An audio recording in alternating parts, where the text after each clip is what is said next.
You don't beat a toxic person by out-talking them. You don't beat them by proving your point. And you definitely don't beat them by being the bigger person while your chest is on fire and your mind is replaying the argument at 2:11 a.m. The truth is colder.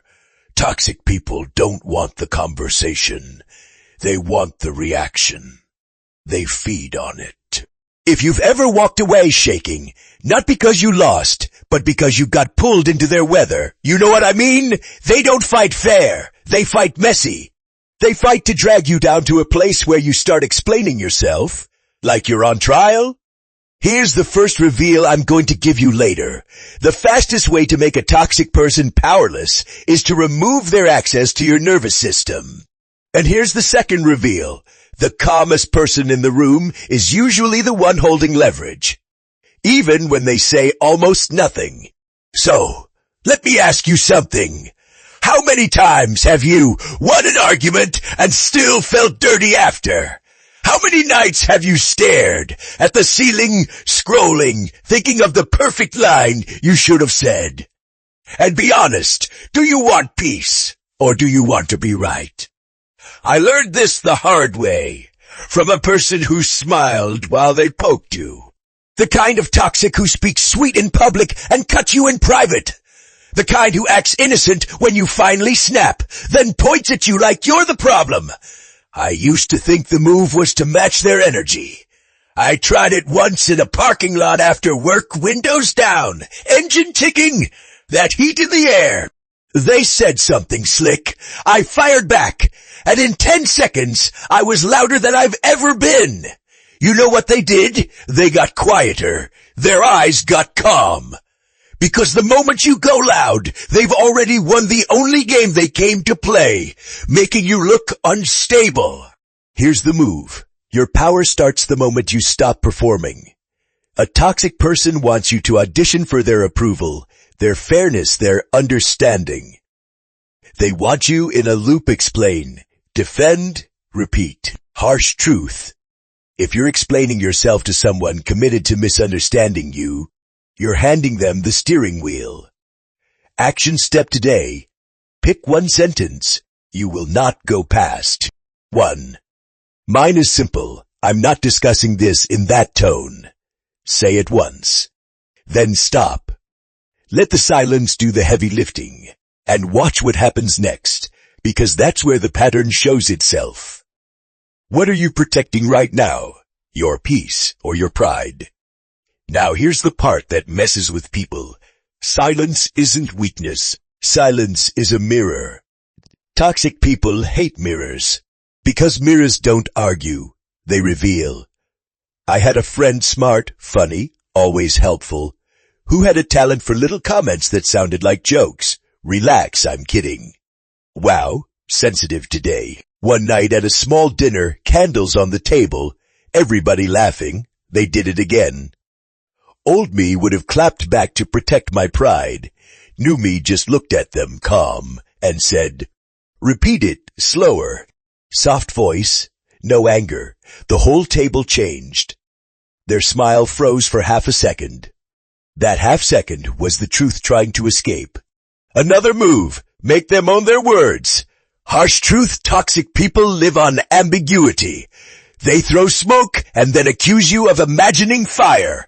Action step, when they drop a sneaky line, don't interpret it. Don't react to the meaning. Ask for clarity. What do you mean by that? Then stay quiet. Let them build their own cage. And here's your mini cliffhanger, because when you force clarity, you'll see the first sign of who they really are. They'll either get respectful or they'll get theatrical. Pattern break number 1.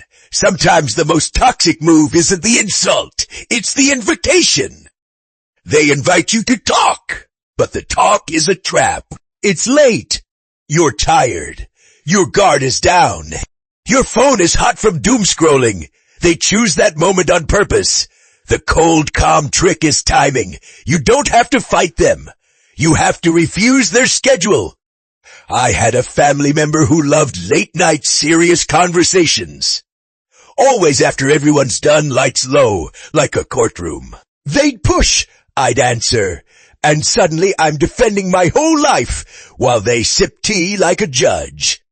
One day I said, I'm not available for heavy conversations at night. Send it in a message. We can talk tomorrow at 3. They got annoyed. Of course they did, because I just pulled the plug on their favorite stage. Next, control the frame. Harsh truth. If you don't choose the time and place, they will, because chaos is their home turf. Action step. Set a boundary around when you engage. Not forever. Just specific. I can talk for 10 minutes. I can discuss this when we're both calm. I'm not doing this in front of people. Then you keep your word, you leave, you hang up, you stop typing. And the cliffhanger is this. They will test the boundary the moment you set it. The test is the point. Here's where most people fold. They think boundaries are a speech. They start negotiating their own line. They get emotional. They add explanations. They start apologizing for having a spine. Don't do that. You set the line, then you live inside it quietly, like a wall. Walls don't argue. Let me give you something that sounds too simple, but it's lethal when you use it right. Delay your response. Toxic people toss a hook and expect you to bite. You bite, they reel you. So you don't bite, you breathe. You sip water, you look away, you let the moment hang. Can you feel how much power is hiding inside a pause? I used to answer texts instantly, thumbs flying, heart racing, trying to fix the tension. One day I stopped. I let the message sit. 10 minutes, then an hour, then a day, and you know what happened? The urgent crisis magically solved itself because it was never a crisis. It was bait. Pattern break number 2, sometimes the flex isn't a comeback. It's a calm noted. One word, no heat, no debate. It turns their drama into paperwork.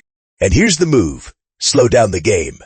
Harsh truth. The person who responds fastest is usually the one being controlled. Action step. Build a pause. If it's in person, count to 3 before you speak. If it's a message, write your reply, then don't send it for 20 minutes. Read it like you're advising a friend. Remove any emotion you can't afford. And here's the cliffhanger. Because once you stop responding on command, they'll try a different weapon. Guilt. You're changed. You don't care. I'm just trying to talk. That guilt is not a feeling. It's a tool. When did you start believing that saying, no, makes you a bad person? And if you treat it like a tool, you stop bleeding. I had a coworker who'd dump work on me with compliments. You're the only one who can handle this. Sounds nice, right up until it isn't, until it's Friday night and you're still in the office, staring at an empty gym across the street through the window, thinking about the life you're not living. I started answering with one line, I can't take that on. No apology, just a closed door. Last thing you need to lock in, protect your energy like it's money. Harsh truth, toxic people spend your energy and call it love, friendship, family, teamwork. Action step. Decide what your no sounds like and practice it out loud in an empty room. Yeah, out loud. Your mouth needs reps, then use it once this week on something small. And watch what happens next. Because the moment you stop being useful, they'll try to make you feel unworthy. Now we're coming to the twist, and it's going to flip how you see toxic. What if what you call their confidence is really just control in a suit? Most people think toxic people are confident. They're not. They're controlling, and control is not strength. It's fear. Wearing perfume. The reason they provoke you isn't because you're weak. It's because your calm threatens them. Your ability to stay centered makes their chaos look childish. That's why they poke. That's why they bait. That's why they escalate when you stay quiet. Here's the twist in sight. You're not fighting a person. You're fighting a pattern. And once you see the pattern, the person becomes predictable. Predictable is manageable. Manageable is powerless. The cold calm trick isn't a line. It's an identity. It's you deciding, My emotions are not a public resource. So here's what winning looks like without fighting. It looks like walking away with your dignity intact. It looks like your heart staying slow while theirs speeds up. It looks like them realizing they can't move you with words. It looks like you choosing your response like a weapon you keep holstered until it's necessary. But don't confuse calm with passive. Calm is active. Calm is discipline. Calm is you training your nervous system, the way you train your body. You wake up, alarm clock screaming, and instead of grabbing your phone and loading your brain with noise, you sit up, feet on the floor, and you breathe like you own the room. And if you can own your morning, you can own a conversation. Let me ask you another thing. What would change in your life if nobody could pull you into chaos anymore? Picture how different you'd move when you stop needing to win out loud. And when the next toxic moment hits, remember this, they can't control you unless you show them the button. Here's your final challenge. Will you run the 7-day experiment even if your ego hates it? For the next 7 days, pick one toxic trigger you usually react to. 1. When it shows up, don't fight it. Don't explain. Don't perform. Use your line. Hold your pause. Force clarity. Control the frame. Then walk away clean, not angry, not smug. Clean. Because the real win is not that they change. The real win is that you do. You become the kind of person who can sit in the quiet room, lights low, phone face down, and feel nothing you can't handle. Untouchable doesn't mean nobody tries. It means when they try, nothing moves. If this hit you, don't scroll past it like it was entertainment. Take the move, use it, and come back with proof.